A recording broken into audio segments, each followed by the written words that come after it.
Angkor Wat is shrouded in thousands of mysteries, and countless videos and documents unravel these enigmatic secrets.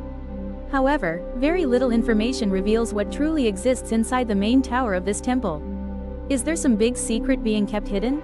Today, we will take you on a deep dive to uncover something that even the most seasoned archaeologists find baffling. Moreover, the journey of discovery might disappoint many if they still think of Angkor Wat as merely a Hindu temple. Let's all explore this truth in the world of the Great Lady. The main tower is located at the center of the Grand Temple, standing over 60 meters tall. To reach the upper floor, you must climb a rather steep staircase.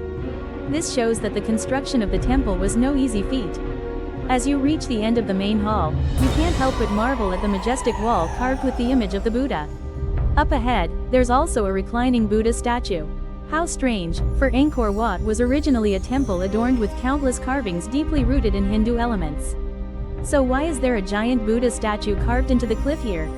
What does it signify? In the main hall, there are 4 giant Buddha statues, each carved to face a different direction. There isn't a single Hindu statue here.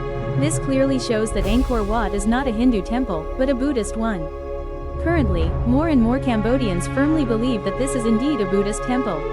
But when you look up above the Buddha statue, you'll see important Hindu deities like Shiva and Brahma carved in small sizes, standing as guardian protectors.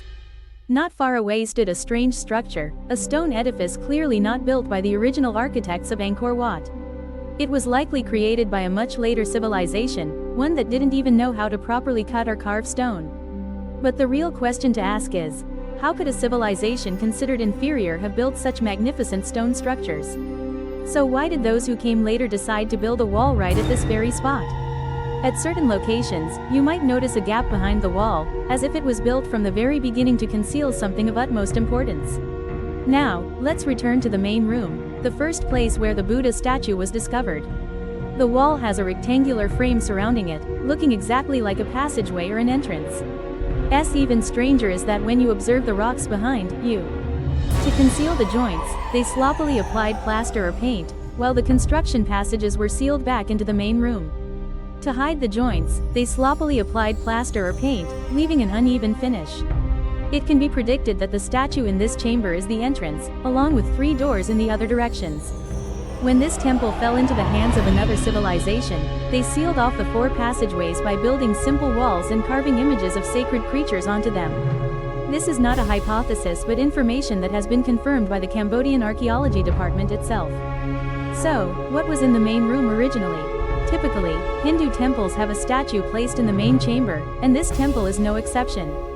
The giant Vishnu statue you see on the screen was originally placed in the main chamber, then moved outside, and is now located near the entrance of Angkor Wat.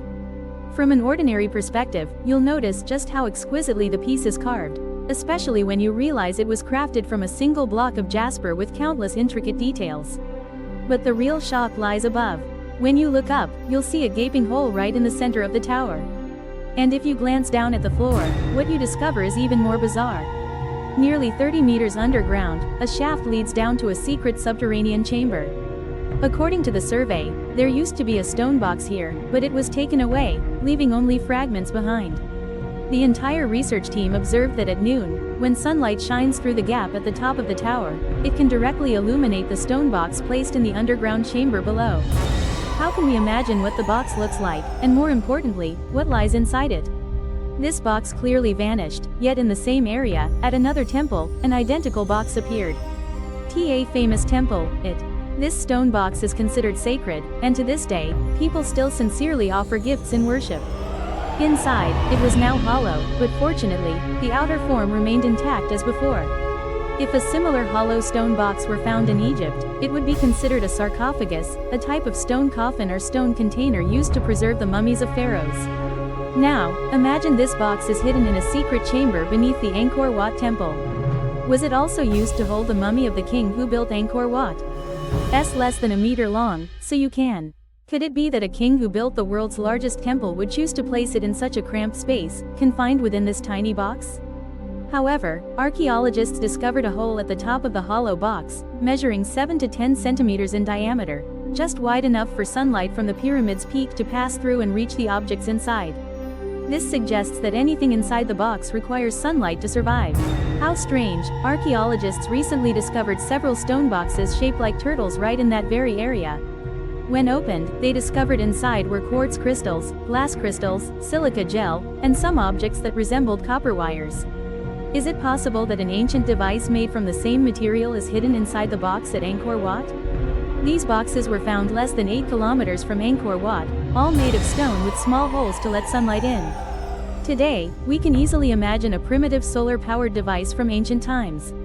You have a solar panel capable of converting sunlight into electrical energy. This energy is then stored in a battery and transmitted to the point of use through a wiring system. This is exactly what they found inside those boxes. Quartz is one of the key materials used in the production of solar panels today. On the market, there is now a silicon gel battery, and people have even found the necessary copper wires to connect the components. A tower with a hole at its peak, along with a secret underground tunnel system inside that can capture sunlight passing through that hole.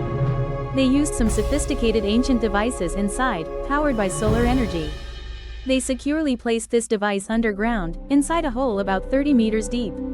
This must be an extremely advanced device. Today, all top-tier technological devices are kept absolutely confidential by the government and military. Ordinary people cannot access them for a long time. Absolutely, this is a modern solar-powered device. But why did they choose such a complicated and labor-intensive solution? What did they use this solar energy source for? Please share your thoughts in the comments section below. Now, it's time to say goodbye. See you all next time.